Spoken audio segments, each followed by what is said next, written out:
Shalom saudara dikasihi Tuhan Yesus Kristus. Selamat pagi, selamat berjumpa dalam renungan pada pagi hari ini. Saya mengucapkan salam sejahtera buat saudara semua dimanapun saudara berada. Damai dan sukacita oleh Roh Kudus melimpah senantiasa dalam hati dan kehidupan saudara semua. Sebelum kita mendengarkan renungan firman Tuhan, mari sama-sama kita berdoa. Bapa kami yang di sorga, Bapa dalam nama Tuhan Yesus Kristus, kami mengucap syukur untuk berkat kemurahan-Mu. Dari malam hingga pagi ini, Tuhan sudah menyertai dan melindungi kami. Dan kembali kami ada saat ini, dengan kekuatan, kesehatan, dan berkat kebaikan Tuhan.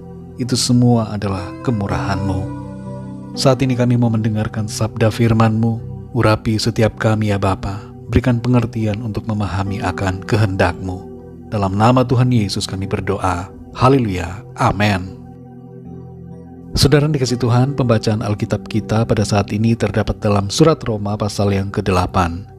Saudara dapat membacanya secara pribadi setelah mendengarkan renungan ini.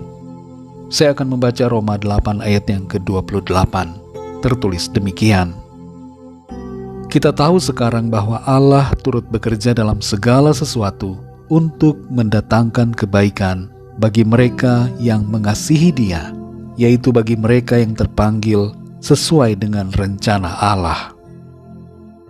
Saudara dikasih Tuhan, dalam segala perkara, Tuhan punya rencana dan Tuhan turut bekerja untuk kebaikan kita. Ada dua ciri orang yang disebutkan di sini sebagai orang yang kehidupannya mendapatkan campur tangan Tuhan, yaitu mengasihi Tuhan dan terpanggil sesuai dengan rencananya. Orang yang mengasihi Tuhan tidak akan serta-merta mengumpat dan memaki Tuhan ketika ada situasi yang terasa mengecewakan. Orang yang mengasihi Tuhan tidak akan bersungut-sungut atau kecewa ketika keadaan nampak tidak sesuai yang diharapkan. Orang yang mengasihi Tuhan tidak akan melupakan Tuhan pada saat hidupnya berada dalam keberkatan. Tapi sebaliknya, orang yang mengasihi Tuhan akan selalu mengasihi dan bersyukur kepada Tuhan apapun yang terjadi, baik susah ataupun senang. Tujuan dari campur tangan Tuhan dalam setiap perkara adalah terutama untuk kebaikan rohani kita. Tuhan mau membentuk kita menjadi semakin serupa dengan Dia, memiliki karakter ilahi dan tulus dalam mengasihi Tuhan. Walaupun memang tidak mudah ketika kita ada dalam situasi yang sulit, tapi Tuhan akan menolong dan memampukan kita. Orang yang terpanggil sesuai dengan rencana Tuhan akan mengalami intervensi ilahi yang membawanya kepada pertobatan dan perubahan hidup seturut dengan kehendak Tuhan. Saudara dikasih Tuhan, ada beberapa hal yang kita mengerti dari ayat-ayat firman Tuhan dalam pasal 8 ini.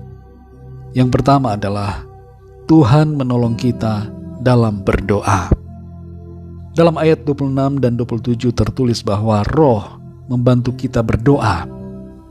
Roh Kudus yang adalah Allah sendiri turut bekerja dalam doa-doa kita. Secara pribadi seringkali kita tidak tahu bagaimana harus berdoa. Kita tidak mengerti secara sempurna apa yang harus kita minta. Tapi Roh Kudus menyampaikan permohonan yang tidak terucapkan kepada Tuhan untuk kebaikan kita. Yang kedua, saudara, Tuhan turut bekerja dalam segala keadaan di kehidupan kita. Di ayat 28 dinyatakan bahwa Tuhan turut bekerja dalam segala perkara. Artinya dalam segala hal, dalam segala keadaan, Tuhan ikut berkarya di dalamnya untuk membawa kebaikan bagi kita. Sebagai contoh adalah kehidupan dan pengalaman Yusuf yang mengalami berbagai situasi kesulitan yang ternyata membawanya kepada kebaikan. Rasul Paulus juga secara pribadi mengalami keadaan yang penuh dengan ujian. Tapi semuanya itu dia sadari membawanya kepada kemuliaan demi kemuliaan yang dinyatakan Tuhan dalam hidupnya. Yang ketiga, saudara, Tuhan berada di pihak kita, membela dan menguatkan.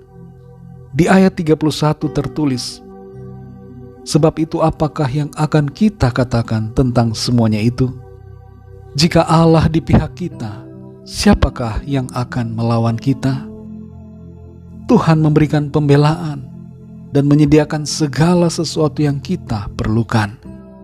Keselamatan Dia sudah anugerahkan, apalagi hal-hal lainnya yang kita butuhkan, Tuhan berikan bagi kita.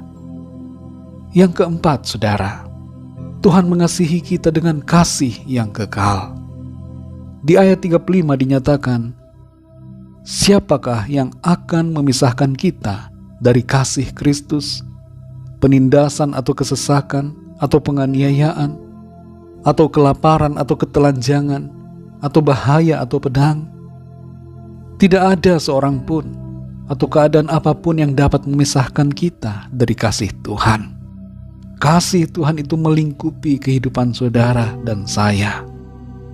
Mari kita sadari kebenaran ini, saudara, bahwa Tuhan yang mengatur langkah-langkah hidup kita ada bersama, menyertai dan turut bekerja dalam segala sesuatu untuk mendatangkan kebaikan buat saudara dan saya.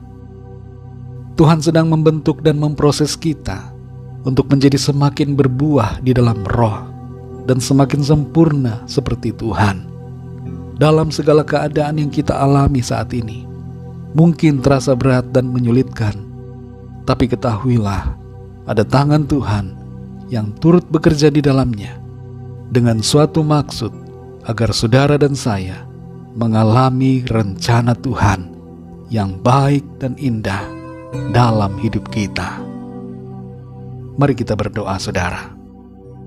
Terima kasih untuk firman-Mu, Tuhan Yesus. Kami mengerti Tuhan bekerja dalam segala sesuatu untuk mendatangkan kebaikan bagi kami.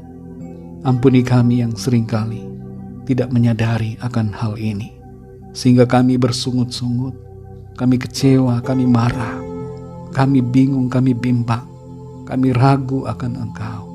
Tapi saat ini kembali kami dikuatkan, dan kami menyadari bahwa Tuhan tidak pernah meninggalkan kami.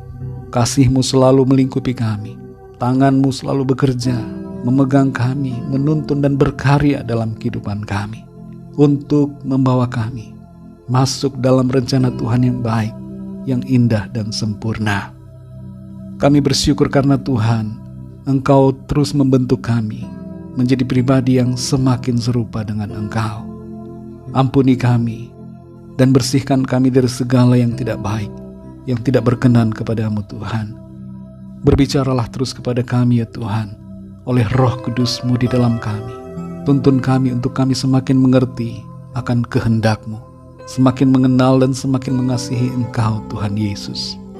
Berkati kami di sepanjang hari ini, dalam segala tugas, aktivitas dan pekerjaan serta pelayanan kami.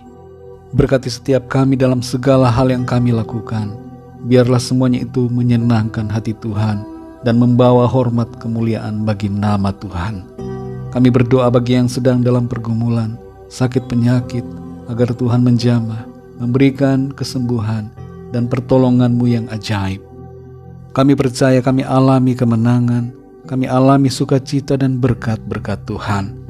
Terima kasih Bapa, kami mengucap syukur hanya dalam nama Tuhan Yesus Kristus, nama segala nama, Tuhan di atas segala Tuhan. Kami sudah berdoa. Haleluya. Mari sama-sama kita berdoa doa Bapa kami. Bapa kami yang di surga, dikuduskanlah nama-Mu, datanglah kerajaan-Mu, jadilah kehendak-Mu di bumi seperti di surga.